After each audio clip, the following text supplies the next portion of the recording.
Assalamualaikum warahmatullahi wabarakatuh dan selamat sejahtera.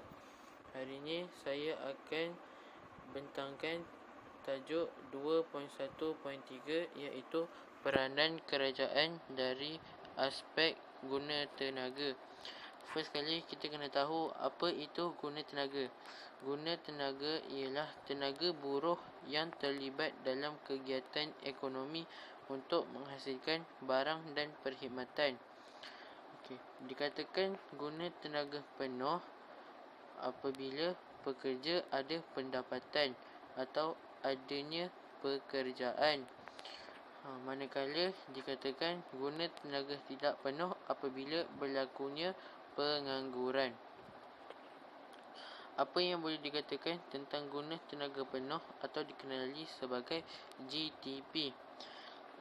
Ialah kadar pengangguran kurang daripada 4%. Maksudnya kat sini, guna tenaga penuh sebenarnya wujud pengangguran, tapi penganggurannya kurang 4% daripada keseluruhan buruh yang ada, yang menyebabkan negara kita hanya mengalami pengangguran geseran. Pengangguran geseran berlaku apabila pekerja berhenti kerja dan mencari pekerjaan tapi tidak mendapat pekerjaan dengan serta-merta. Sebagai contoh, seorang pekerja dari syarikat A mahu berpindah atau bertukar ke syarikat B, nak cari peluang dekat syarikat B. Jadi dalam tempoh dia nak berpindah tu, dia tidak akan kerja seketika. Itu yang dikatakan sebagai pengangguran geseran. Seterusnya, jenis-jenis pengangguran. Terdapat 4 jenis pengangguran. Yang pertama, pengangguran bermusim.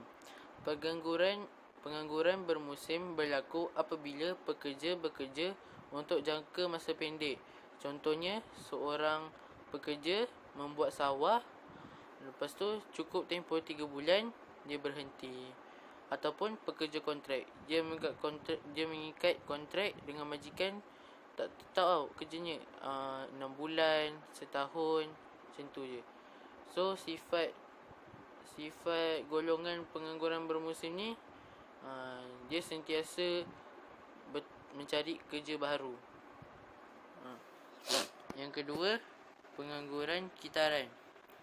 Pengangguran kitaran berlaku apabila ekonomi meleset dan menyebabkan pembuangan pekerja. Boleh kita ambil contoh macam sekarang ni, berlakunya COVID-19. Ekonomi pun meleset, perniagaan banyak yang tak dapat beroperasi. So majikan terpaksalah membuang pekerja kerana tidak dapat membayar gaji pekerja, kerana majikan pun tak dapat pendapatan. Seterusnya, yang ketiga, pengangguran teknologi, iaitu penggunaan teknologi menggantikan tenaga buruh.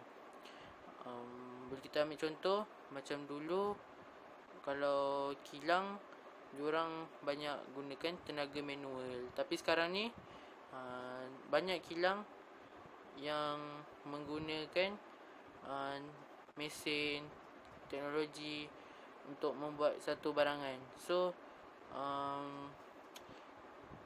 kalau guna teknologi, seorang pun boleh buat kan. So yang lain tu dia buanglah kerja.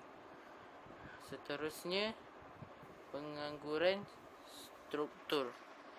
Pengangguran struktur ni berlaku apabila perubahan secara keseluruhan apabila kemahiran tertentu tidak diperlukan.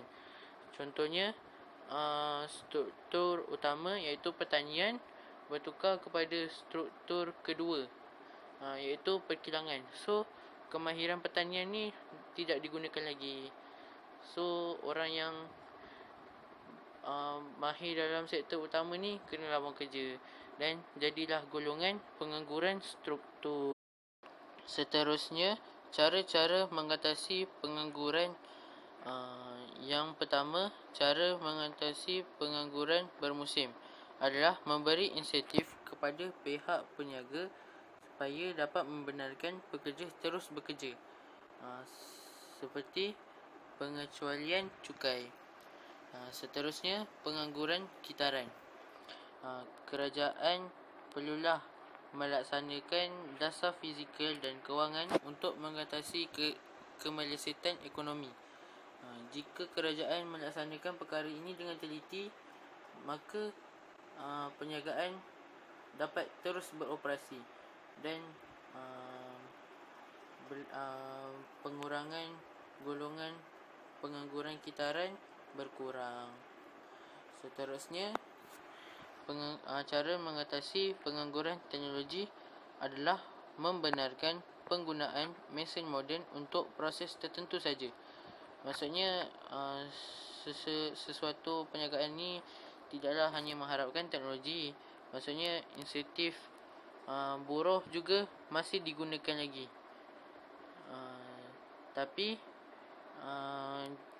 apabila sesuatu perkara yang sukar yang pekerja buruh tak dapat tak mampu untuk melakukannya, biarlah teknologi yang bertanggungjawab. Okey, yang terakhir, cara mengatasi pengangguran struktur adalah membuat perancangan ekonomi yang sesuai dengan perubahan ekonomi dan perniagaan global.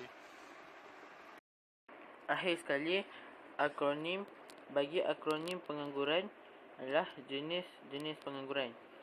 Iaitu saya terjatuh kerana berlari.